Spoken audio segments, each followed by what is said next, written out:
Hi and welcome to Pre-Calc 30 with Miss Verity. Today we're going to be looking at 8.4 logarithmic and exponential equations.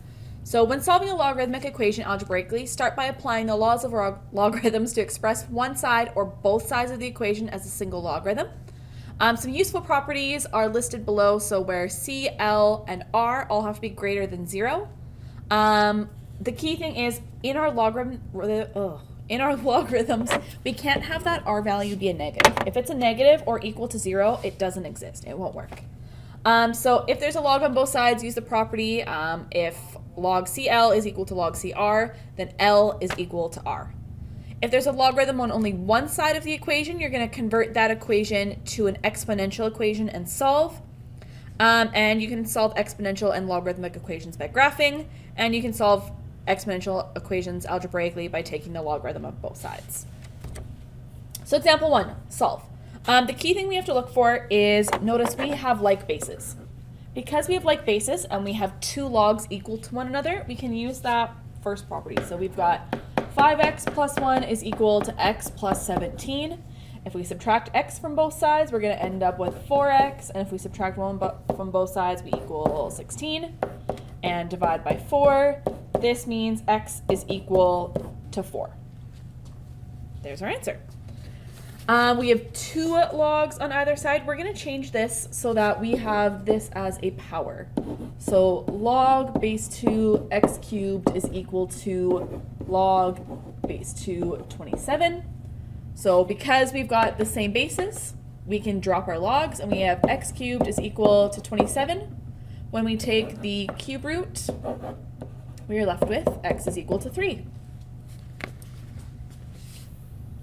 3 log x is equal to log 9 plus log of 24. Well, if we use our logarithm properties, we can end up with log of x cubed is equal to log of 9 times 24.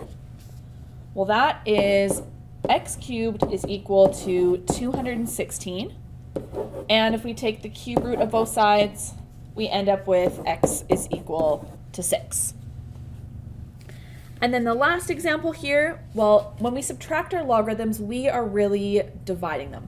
So again, we're going to put our power up there, and we would have log base 2 of x squared over 5 is equal to log base 2 of 20. Well, we can drop our logs because they have the same basis. So x squared over 5 is equal to 20. If we multiply both sides by 5, we end up with x squared is equal to 100. And when you take the square root of both sides, we're going to end up with x is equal to plus or minus 10. But what we want to check is if we were to plug the negative in, how would that affect our expression? Well, our x is right here, and if we plug the negative in, well, that doesn't exist. So our final answer is x is equal to 10. So example 2, we're going to solve. So typically what we want to do with these types of problems is get the log by itself. So I'm going to subtract 6 from both sides, and we end up with log base 5x is equal to 2. And if we change our form, we end up with 5 squared is equal to x. Well, that means 25 is equal to x. And if we do a quick check, well, 25, if we plug that in for our x, we're not going to end up with a negative, so it's good. If we look at this example, we're subtracting. So when we subtract logarithms, that's really dividing. So if we change our form, that's 3 squared is equal to x over 4. Well, that is just, we've got 9. 3 squared is 9. And if I multiply both sides by 4, that means x is equal to 36. In our next example, we want to combine those together as well. So we're going to end up with log of 9x squared is equal to 4. Remember, when there's no base written, that's 10. So 10 to the 4th is equal to 9x squared. So 10 to the 4th is, I believe that, if I can do my math right.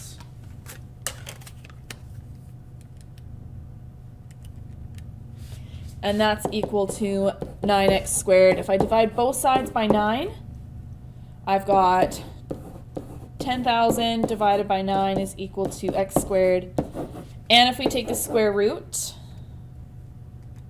we end up with 100 over 3 plus or minus is equal to x. And if we do a check in our answer, well, we can't have the negative in for our x's because that would give us an answer of a negative. So in this case, we're just going to have the positive version equal to our x. And this last example, so again, when we add our logarithms, that's really multiplying. So that's log of base 5. Well, this is 2x plus 1 times 3x subtract 1 is equal to 2. Well, if we use our distributive property, so remember first, outside, inside, last, we end up with 6x squared subtract 2x plus 3x subtract 1 is equal to 2. If we change our forms, sorry, this should be base 5 there. If we change our forms, we have 5 squared is equal to 6x squared plus x subtract 1. Well, then we're subtracting 25 from both sides. So 6x squared plus x subtract 26. Well, now we need to think to ourselves, so what multiplies to be our outside terms? And what adds to be our inside terms? So multiplies to be 26 times 6. That would be negative 156. And we need adds to be, so this is multiplies, adds to be 1. Well, those numbers are negative 12 and positive 13. So if I'm going to factor this, so 0 is equal to 6x squared subtract 12x plus 13x subtract 26. If I take out my common factor of 6x, I'm left with x subtract 2, plus if I take out 13, I'm left with x subtract 2. Remember, that's your quick check. Are those terms the same? Well, if they are, you've done it right. So factor out our 6x plus 13 and x subtract 2. Well, this means x is equal to negative 13 over 6 and 2. Well, if we were to plug those into our original, if I plug in a negative 13 over 6 into this one, well, it for sure wouldn't work in this one because we're subtracting another negative. So we know that this is not a possible solution. So x is equal to 2 then as our final answer. So example 3, solve. Round your answers to 2 decimal places. So 12 to the power of 3x is equal to 1,000. Well, when we've got these, typically what we've done in the past when we're solving exponentials is we want to get those bases the same. Well, what do you do when you can't make those bases the same? Well, you take the logarithm of both sides. So logarithm of 12 to the power of 3x is equal to the logarithm of 1,000. Well, using our power law, we can move 3x times the log of 12 is equal to, well, the log of 1,000 is really the log of 10 cubed. So that would just be 3. So 3x times the log of 12 is equal to 3. Well, if I divide both sides by 3 log of 12, and the reason I'm allowed to do that, to split it like that, is because it's the same as writing 3 times x times the log of 12. Those are each their own individual pieces. So when I divide by that, I'm going to divide this by 3 log of 12. So those reduce to be 1. And we're left with, one quick note, I guess, is if you are not on a calculator section, if we were to reduce these, so if we reduce those further and I get x is equal to 1 over the log of 12, this is an exact value. That is an acceptable answer. But if I'm asking you to do this to 2 decimal places, your answer would be 0.93. And I suggest that as I go through these, you check in your calculator and you make sure that you can get those answers. I know last year when I taught this, lots of people had trouble getting the exact decimals, and it was their calculator errors that were causing it. All right, so our next example, if we take the log of both sides, so 7 to the power of x plus 2 is equal to the log of 441. This leaves us with x plus 2 times the log of 7, which is equal to the log of 441. Using our distributive property, because we want to get x by itself, we can distribute that out. And that would work. Another option we could do is right off the bat here is we can divide by the log of 7. So we end up with x plus 2 is equal to 3.129. And when I subtract 2 from both sides, we end up with x is equal to 1.13. I am going to be very picky about if I say to 2 decimal places, I mean 2 decimal places. Give me that answer.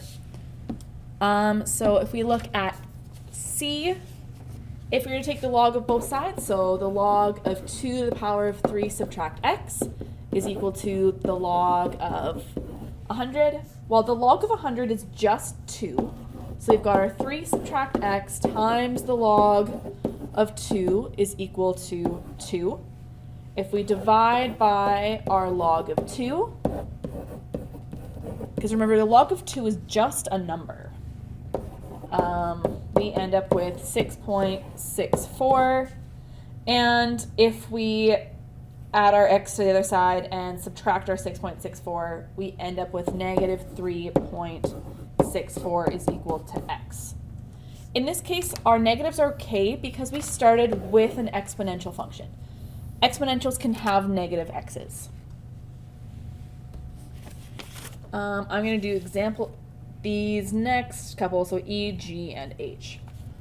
All right, so this next example, if we take the log of both sides again, so we have the log of 5 times 4 to the power of x plus 2 is equal to the log of 200.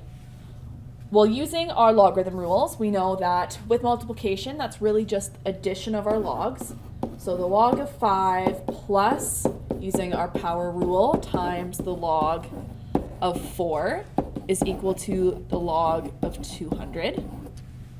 If we were to distribute that binomial, we'd end up with log of 5 plus x times the log of 4 plus 2 times the log of 4 is equal to the log of 200. And if we keep going, because we want to get x by itself, well, we're going to subtract our non-x containing logs, so we're left with x. Log 4 is equal to the log of 200, subtract the log of 5, subtract 2 log 4. And to get x by itself, we're going to divide everything by the log of 4.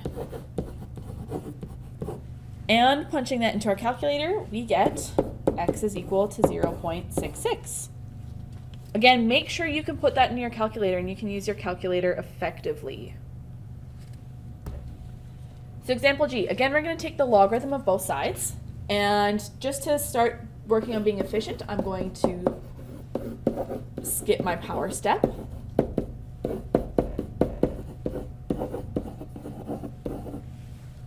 All right, and using our distributive property again, we're going to end up with 2x log of 2 subtract 5 log of 2 is equal to x log of 6 plus 2 log 6. We want to combine our like terms, so I'm going to subtract x log 6 from both sides.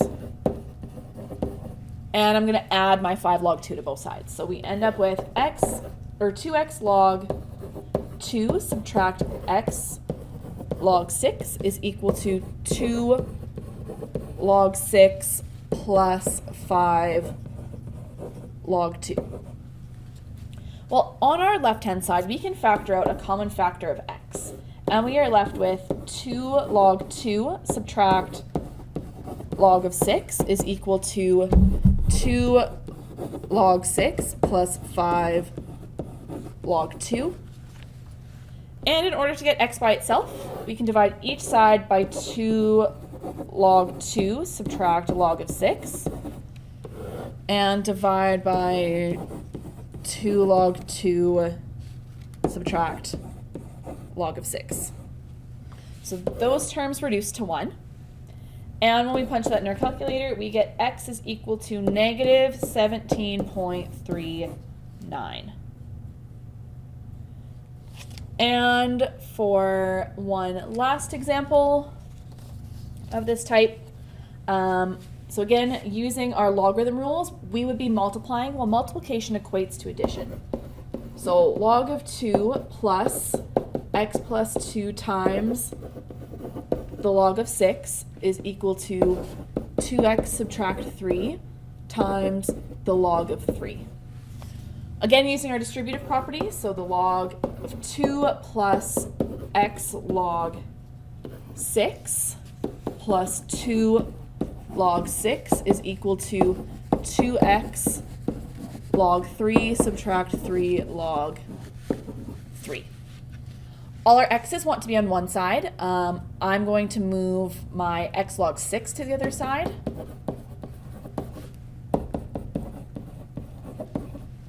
And I'm going to add my 3 log 3. So the log of 2 plus 2 log 6 plus 3 log 3 is equal to 2x times the log of 3 subtract x log 6.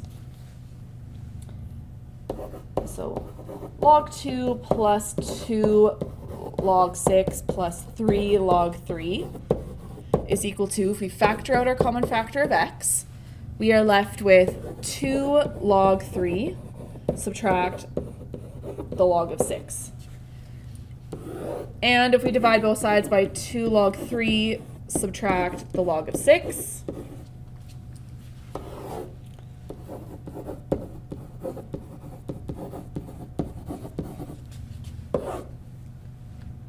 and we punch that whole right-hand side into our calculator, we end up with x is equal to 18.68. So example 4, the half-life of plutonium is 88 years. So suppose that the sample of plutonium has a mass of 65 grams. Write an exponential equation to model the mass of plutonium m present after t years. So it kind of goes in that form of final quantity. So in that case, it's going to be our final mass is equal to, well, our initial quantity. Our quantity was initially 65 grams. Its change factor, well, it's a half-life. And our t, so t usually goes over the time. I kind of think of that. So when t is 88, it will be half the mass. Yeah, that's kind of how to think about it. So determine the mass of plutonium in the sample after 50 years. Round your answer to 2 decimal places. Well, the mass after 50 years would be 65, 1/2. After 50 years, that's our t. And when you put that in your calculator, you get a mass of 43.84. So part C, determine the time needed for the sample to decay to a mass of 20 grams to the nearest tenth of a year. Well, so our mass is going to be 20 at the end. We want to figure out what time. So here's our equation, 1/2 t over 88. Well, we just learned we can take the logarithm of both sides. So this would be the log of 65 plus t over 88 log of 1/2. So using our calculator, and if I subtract the log of 65 from both sides, we end up with negative 0.5119. I just changed those into numbers, is equal to t over 88 log of 1/2. And in this case, we would multiply both sides by 88, divide both sides by log of 1/2, and our t is equal to 149.6. So that will be the time. We need 149.6 years in order for our mass to decay to 20 grams.